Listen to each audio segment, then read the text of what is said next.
Land re-parcelling. In the aftermath of the Second World War, it was not only cities like Rotterdam that lay in ruins. The countryside had also suffered much damage. Over 8,000 farms had been destroyed, and 375,000 hectares of agricultural land was either underwater or had become a minefield.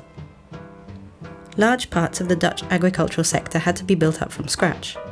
Structural increases in agricultural production were also needed to support post-war reconstruction and population growth. Farming needed to be mechanized on a large scale, but the pattern of land ownership was one of fragmentation. Most people owned a number of small scattered fields. Drainage was often bad, and physical access to land was difficult too. Sometimes a neighbour's land had to be crossed, and many roads were narrow and in bad condition. Land consolidation would bring an end to these problems. By exchanging their many small and scattered pieces of land with each other, farmers would end up with larger, consolidated properties. Through mechanization and by increasing the scale of farming, a structural increase in agricultural production was achieved. True to the spirit of the 1950s and 60s, when rationalization and efficiency was the motto, larger and larger land exchanges were carried out.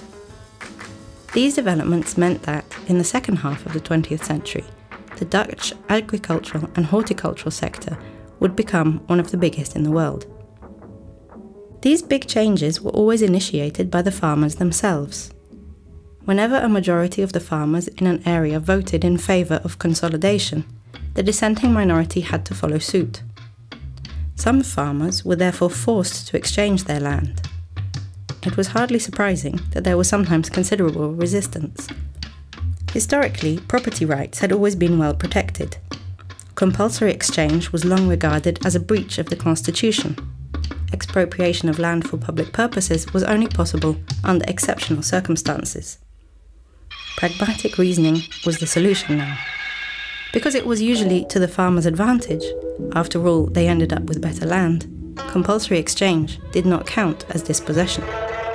Land exchange started on a modest scale, but as the years went by, consolidation gained momentum.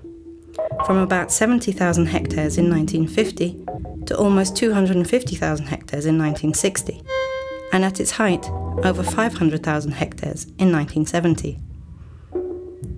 Of the 2.3 million hectares of agricultural land in the Netherlands, 75% has now been exchanged at least once. So all in all, 3/4 of all farmland has undergone radical change in this way. In the 1970s, voices of dissent started to be heard about the scale of the operation. Thousands of raised hedgerows and dikes had disappeared as plots of land were rationalised. Conservationists launched protests. But the function of landscape within society was also changing. It was increasingly being used not only for production, but also for consumption. In this decade, recreation also became increasingly important. As time went on, the land exchanges started to serve a broader purpose. They were not only directed at agriculture, but were also made for landscape, infrastructure, recreation and heritage purposes.